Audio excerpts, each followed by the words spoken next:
Hello friends, welcome back to my YouTube channel. Let's begin. कैसे हैं आप सब? आई होप सब अच्छे होंगे। दोस्तों, हमने कल के वीडियो में क्या देखा था? नरेशन या फिर डायरेक्ट या इनडायरेक्ट स्पीच के बारे में हमने बात की थी। उसमें हमने क्या देखा था? टेंस संबंधित परिवर्तन देखे थे, या फिर प्रोनाउन संबंधी परिवर्तन, या फिर दूरी या समय से संबंधित जो परिवर्तन थे उनके बारे में हमने कल के वीडियो में बात की थी। आज हम क्या देखेंगे? आज के वीडियो में हम देखेंगे जो डिफरेंट सेंटेंस पैटर्न्स होते हैं, विभिन्न प्रकार के जो सेंटेंस स्ट्रक्चर होते हैं वो जब आ जाते हैं, जैसे इंट्रोगेटिव, इंपरेटिव, ऑप्टेटिव, एक्सक्लेमेटरी, ये जो सेंटेंस पैटर्न्स है जब ये आ जाएंगे डायरेक्ट स्पीच के अंदर, तो इनको हम कन्वर्ट कैसे करेंगे डायरेक्ट टू इनडायरेक्ट, और इनमें क्या क्या चेंजेस करेंगे जब हम इसको डायरेक्ट से इनडायरेक्ट में कन्वर्ट करेंगे। तो सबसे पहले हम बात करते हैं इंट्रोगेटिव सेंटेंसेस के बारे में। इसके क्या क्या नियम हैं? सबसे पहला इसका नियम है, यदि सेड टू दिया है और आगे कोई क्वेश्चन पूछा जा रहा है तो हम क्या करेंगे? सेड टू को आस्क्ड या एनक्वायर्ड में चेंज कर देंगे। क्यों? क्योंकि वहां पे कोई सवाल पूछा जा रहा है, कोई क्वेश्चन इंक्वायरी की जा रही है, तो यहाँ पर आस्क्ड या इंक्वायर्ड हो जाता है। दूसरा नियम है WH वर्ड्स, जैसे what, which, whom, whose, when, where, why, how आदि कनेक्टर का काम करेंगे। कैसे? जैसे हम डायरेक्ट से इनडायरेक्ट स्पीच बनाते हैं तो हम बीच का इन्वर्टेड कोमा हटा देते हैं, तब वहां पर कनेक्टर क्या यूज करते हैं? दैट का यूज करते हैं। लेकिन जब वाक्य जो डायरेक्ट स्पीच है इन्वर्टेड कोमास के अंदर वो WH वर्ड से शुरू होते हैं, इनमें से कोई भी वर्ड आ जाता है स्टार्टिंग में उसके, तो हम जो इन्वर्टेड कोमा हटाते हैं तो दैट का यूज नहीं करते, बल्कि इन्हीं वर्ड्स को वहीं रहने देते हैं, बस इन्वर्टेड कोमास को हटा देंगे क्योंकि ये खुद कनेक्टर का काम करेंगे वहां पर। थर्ड इसका नियम है is, am, are, do, does, did, can, may आदि से जो वाक्य शुरू होते हैं उनमें क्या करते हैं? इफ या वेदर शब्द लगाते हैं। इज, एम, आर को क्या कर देंगे? ये स्टार्टिंग में जब क्वेश्चन पूछते हैं तो ये शुरू में आते हैं वाक्य के, लेकिन जब हम इसको इंपरेटिव सेंटेंसेस में कन्वर्ट करेंगे तो ये सब्जेक्ट के बाद चले जाएंगे और कनेक्टर के रूप में इफ या वेदर शब्द बीच में लग जाएगा। इन्वर्टेड कोमा हटा के इफ या वेदर शब्द लगा देंगे। जब ये वर्ड्स दिए होंगे तो इन वर्ड से कोई क्वेश्चन शुरू होता है, तो कोई हेल्पिंग वर्ब से अगर कोई क्वेश्चन शुरू होगा तब। चौथा है प्रश्नवाचक वाक्य सकारात्मक में बदल जाएंगे। जो क्वेश्चन पूछा जा रहा है डायरेक्ट स्पीच में उसको क्या कर देंगे? वो सकारात्मक में कन्वर्ट हो जाता है। उसके आगे से क्वेश्चन मार्क हटा देंगे और फुल स्टॉप लगा देंगे। तो ये तो थे इसके इंट्रोगेटिव सेंटेंसेस से संबंधित कुछ नियम। अब हम देखते हैं इससे संबंधित कुछ एग्जाम्पल्स। तो सबसे पहला हमारा एग्जाम्पल है, Mohan said to Geeta what are your hobbies. यहाँ पर मोहन क्या कर रहा है? गीता से सवाल पूछ रहा है। इन्वर्टेड कोमास के अंदर का जो सेंटेंस है वो किससे शुरू हो रहा है? व्हाट से शुरू हो रहा है। व्हाट क्या है? WH वर्ड है, तो क्या करेंगे? आस्क्ड कर देंगे। यहाँ पे मोहन आस्क्ड गीता, मोहन आस्क्ड गीता। ये इन्वर्टेड कोमास को हटा के WH वर्ड को वहीं रख देंगे। व्हाट, आर क्या है? हेल्पिंग वर्ब है, तो सब्जेक्ट के बाद चले जाएंगे। जब इंपेरेटिव सेंटेंसेस में कन्वर्ट करेंगे तो आर को बाद में रखेंगे, सब्जेक्ट को पहले ले आएंगे। तो योर दिया है, किसके अकॉर्डिंग चेंज होगा? ऑब्जेक्ट के अनुसार। ऑब्जेक्ट क्या है? गीता। तो गीता क्या है? एक लड़की है, तो प्रोनाउन की भाषा में इसको क्या कहेंगे? हर कहेंगे। What her hobbies. आर को वर में कन्वर्ट कर देंगे, क्योंकि जब डायरेक्ट से इनडायरेक्ट बनाते हैं तो जो सिंपल प्रेजेंट होता है तो वो सिंपल पास्ट में कन्वर्ट हो जाता है, तो आर को वर में कन्वर्ट कर देंगे और फुल स्टॉप लगा देंगे। नेक्स्ट है, the girl said to her father may I use your pen. लड़की ने पापा से पूछा कि क्या मैं आपका फोन यूज कर सकती हूँ। तो यहाँ पे है क्या दिया है? हेल्पिंग वर्ब मे दिया है, तो मे से जब शुरू होगा तो क्या करेंगे? इफ या वेदर का यूज करते हैं। The girl asked her father, the girl asked her father.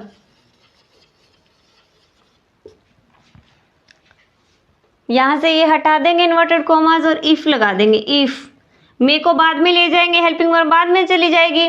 आई की जगह क्या कर देंगे, लड़की है ये, सब्जेक्ट के अनुसार फर्स्ट पर्सन है तो सब्जेक्ट के अनुसार चेंज होता है, तो the girl, if she,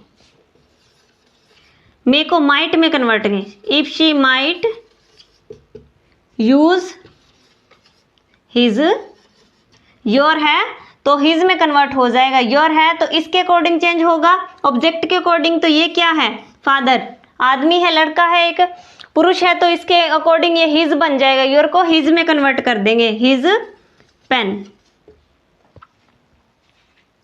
third है I said to her, is your mother cooking food, मैंने उससे पूछा कि क्या तुम्हारी माता खाना बना रही है, तो आई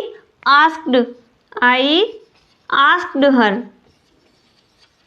इफ, अब इज एम आर दिया हो, मे या कैन दिया हो तो क्या करेंगे, इफ या वेदर का यूज करते हैं तो इन्वर्टेड कोमा हटा के इफ लगा दिया, इफ योर किसके अकॉर्डिंग चेंज होता है, ऑब्जेक्ट के अनुसार, तो हर, इफ हर मदर वॉज, इसको वॉज में कन्वर्ट कर देंगे, सिंपल प्रेजेंट है तो simple past, was cooking food. इस तरह से जब हम ये सेंटेंसेस इंटरोगेटिव सेंटेंसेस होते हैं तो इनको इंपेरेटिव में कनेक्ट करते हैं।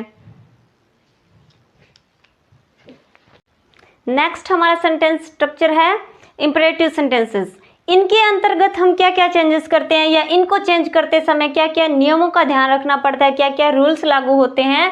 तो सबसे पहला इसका नियम है सेड को रिक्वेस्टेड, एडवाइज्ड, ऑर्डर, आस्क्ड और प्रपोज्ड में चेंज कर देंगे अकॉर्डिंग टू सिचुएशन।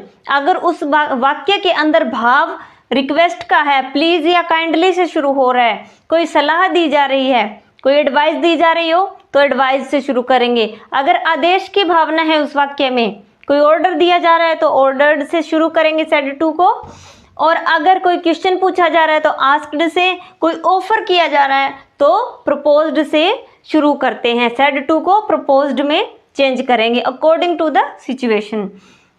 दूसरा है डायरेक्ट स्पीच की verb infinitive form. Infinitive form कौन सी होती है, टू प्लस वर्ब की फर्स्ट फॉर्म में चेंज कर देते हैं। चाहे जो भी फॉर्म हो तो हम क्या करेंगे, टू प्लस वर्ब की फर्स्ट फॉर्म में चेंज कर देते हैं। नकारात्मक वाक्यों में इन्फिनेटिव से पहले नोट लग जाएगा, जब इन्फिनेटिव लगाएंगे तो उससे पहले नोट लग जाएगा। फोर्थ है जब कमांड या एडवाइस नकारात्मक हो तो फॉरवर्ड शब्द का यूज करते हैं, मनाही का यूज करते हैं। मनाही जो फॉरवर्ड करते हैं कि ये काम मत करो, ये गलत है, ऐसा है। तो एडवाइस या फिर कमांड हो, आदेश दिया जाए कोई, तो वहां पर फॉरवर्ड का यूज करते हैं जब नकारात्मक वाक्य हो, तब इंपेरेटिव सेंटेंसेस के अंतर्गत। तो ये तो थे इसके सामान्य नियम। अब इनको हम एग्जाम्पल्स के थ्रू सीखेंगे कि इनमें हम चेंजेस कैसे करते हैं। सबसे पहला हमारा एग्जाम्पल है the beggar said to the lady please give me food.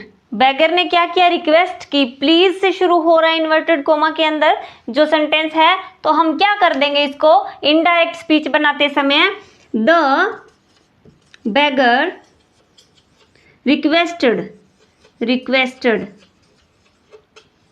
The lady. Inverted commas हटाएंगे तो टू लगा देंगे, to infinitive. The lady to plus verb first, to give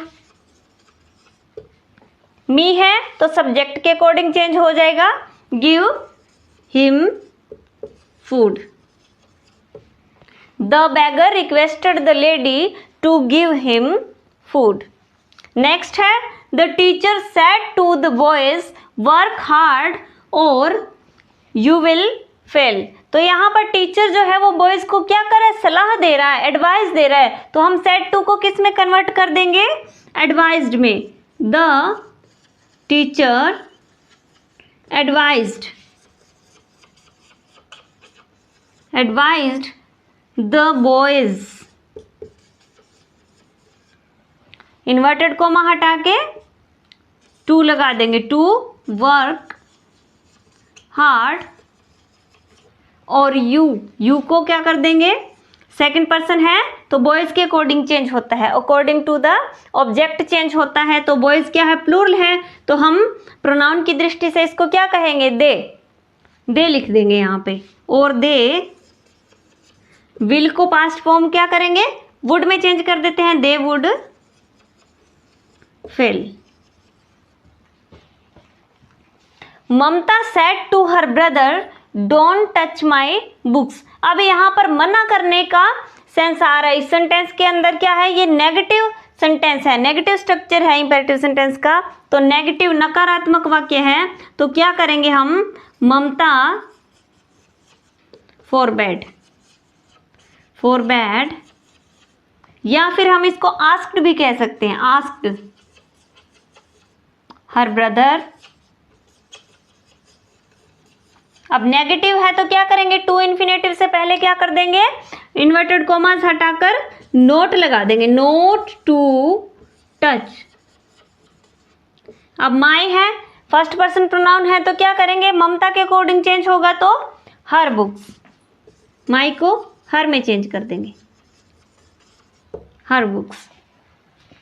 fourth है officer said to the peon go away. अब यहाँ क्या कर रहा है, बड़ा अधिकारी छोटे को आदेश दे रहा है, कमांड दे रहा है, तो क्या करेंगे इसमें, ऑफिसर ऑर्डर्ड, सेड टू को किस में कन्वर्ट कर देंगे, ऑर्डर्ड में, द पियन, इन्वर्टेड कॉमा हटा के टू लग जाएगा, गो अवे। तो ये थे हमारे इंपेरेटिव सेंटेंसेस से रिलेटेड कुछ एग्जाम्पल्स। अब हम बात करते हैं एक्सक्लेमेटरी सेंटेंसेस के बारे में, कि जो विस्मयादिबोधक जो वाक्य होते हैं, एक्सक्लेमेटरी सेंटेंसेस होते हैं, अगर ये आ जाए डायरेक्ट स्पीच के अंदर तो हम इसको इनडायरेक्ट बनाते समय किन किन बातों का ध्यान रखेंगे। तो सबसे पहला है, जब एक्सक्लेमेटरी सेंटेंस होगा तो उसमें सेड टू को बदल कर क्या कर देंगे, वाक्य के अनुरूप, अगर वाक्य में दुख की भावना है तो एक्सक्लेम्ड विद सोरो कर देंगे, अगर वंडर है, सरप्राइज है, मतलब चकित हो जाते हैं, आश्चर्यचकित हो जाते हैं, तो एक्सक्लेम्ड विद सरप्राइज, अगर खुशी की भावना है, वाक्य में खुशी की भावना दिखा रहा है तो एक्सक्लेम्ड विद जॉय, जैसे हुर्रा, आहा, ये जो शब्द आ जाते हैं एक्सक्लेमेशन के अंदर तो हम उसमें एक्सक्लेम्ड विद जॉय करेंगे। अगर ओहो, अलास, ये शब्द आ जाएंगे तो एक्सक्लेम्ड विद सोरो कर देंगे। और अगर कोई वंडर की बात आती है, जैसे what a beautiful day, what a beautiful sunrise, तो ये जो आश्चर्य की जो बातें होते हैं उनके आगे क्या करेंगे, एक्सक्लेम्ड विद सरप्राइज कर देंगे। देखते हैं कुछ एग्जाम्पल, जैसे Mukesh said how beautiful the sunrise is. यहाँ पे ये क्या दिखा रहा है, ये आश्चर्यचकित हो रहा है सनराइज को देखकर कि कितना सुंदर सनराइज है, कितना सुंदर सूरज उगा है, तो उसे आश्चर्य हो रहा है। तो क्या कर देंगे इसको, Mukesh exclaimed with surprise, with surprise. Inverted commas को हटा के क्या कर देंगे, दैट लगा देंगे, दैट। और जो ये सेंटेंस है इसको हम क्या कर देंगे, इसको एक्सक्लेमेटरी से असर्टिव सेंटेंस में कन्वर्ट कर देंगे, with surprise that the sunrise, इसको वॉज में कन्वर्ट कर देंगे, सिंपल प्रेजेंट है तो सिंपल पास्ट में, sunrise was very beautiful, very beautiful. Next है Geeta said alas my uncle is no more. तो यहाँ पे जो ये शब्द दिखाते हैं लास, ओहो, तो क्या करेंगे, एक्सक्लेम्ड विद सोरो कर देते हैं, गीता एक्सक्लेम्ड विद सोरो, दुख के साथ, विद सोरो। दैट, इन्वर्टेड, ये हटा के इन्वर्टेड कॉमास क्या कर देंगे, दैट लगा देंगे, दैट। माई है तो अकॉर्डिंग टू सब्जेक्ट चेंज हो जाएगा, दैट हर अंकल, इसको वॉज में कन्वर्ट कर देंगे, वॉज नो मोर। इस तरह से हम क्या करते हैं, जो एक्सक्लेमेटरी सेंटेंसेस होते हैं उनको चेंज करते हैं। नेक्स्ट हमारा सेंटेंस स्ट्रक्चर का टाइप है ऑप्टेटिव सेंटेंसेस। ये क्या होते हैं? ये इच्छा सूचक वाक्य होते हैं जिनमें हम किसी के लिए प्रे करते हैं, किसी के लिए विश मांगते हैं, किसी को ब्लेसिंग्स देते हैं। तो ये जो वाक्य होते हैं वो जनरली मे से शुरू होते हैं। तो इन वाक्यों में हम क्या करते हैं, जब सेड की जगह पर ये डायरेक्ट स्पीच में जब सेड दिया होगा तो इनडायरेक्ट स्पीच बनाएंगे, तो मे से शुरू होने वाले वाक्यों में हम क्या कर देंगे, विश्ड या फिर ब्लेस्ड कर देंगे।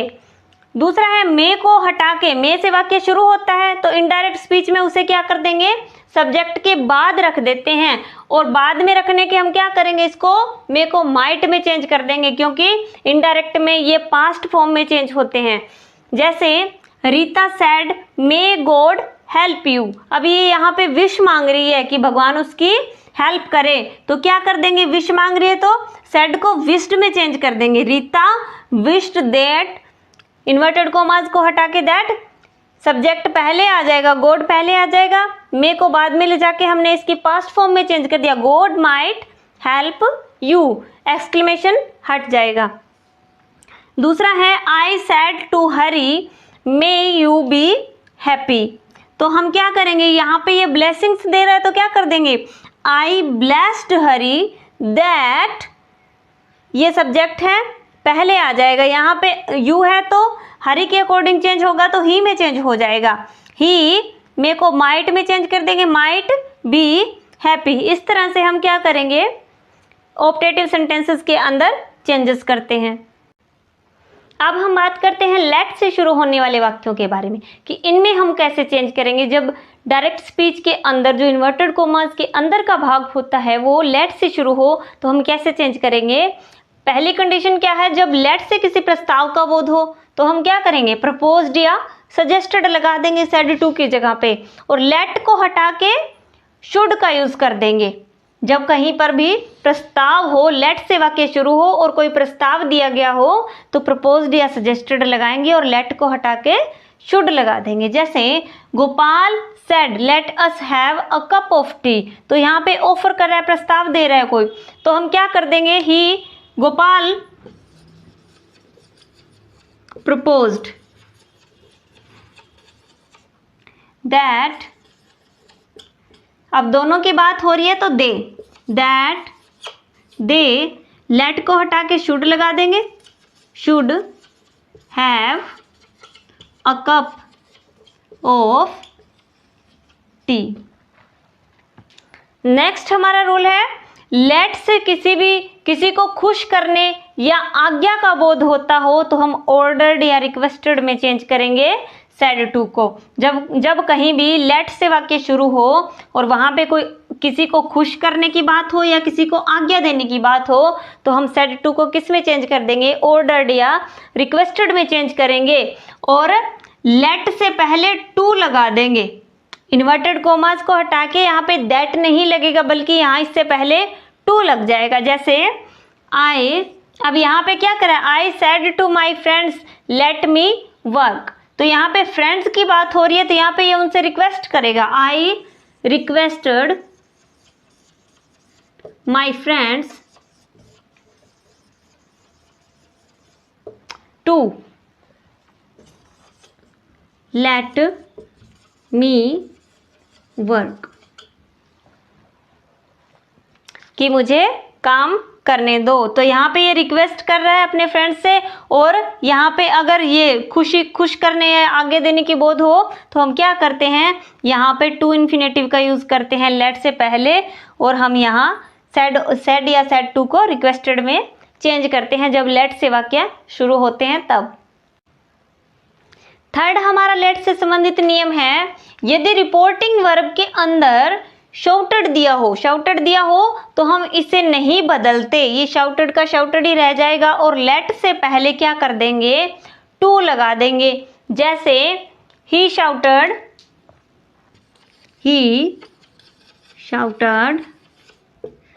To let me, let him आ जाएगा, मी है तो ही के अकॉर्डिंग चेंज होगा, लेट हिम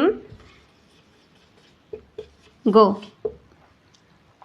नेक्स्ट है, जब लेट से इच्छा प्रकट हो, कोई इच्छा व्यक्त की जाती है तो रिपोर्टिंग वर्ब में डिजायर्ड आ जाता है। डिजायर्ड का यूज करते हैं said to की जगह पे, यहाँ पे डिजायर्ड में बदल देंगे और क्या कर देंगे, लेट को हटाकर माइट में कन्वर्ट कर देते हैं। लेट को हटा के क्या करेंगे, माइट में चेंज कर देंगे। For example the beggar said let me have a piece of bread, तो भिखारी की इच्छा है कि उसके पास क्या हो, एक ब्रेड मिल जाए उसे। तो यहाँ क्या कर देंगे, the beggar desired, the beggar desired that me है, तो सब्जेक्ट के अकॉर्डिंग ही कर देंगे, दैट ही, यहां पे माइट कर देंगे, लेट को हटा के क्या करेंगे, माइट कर देंगे, he might have a piece of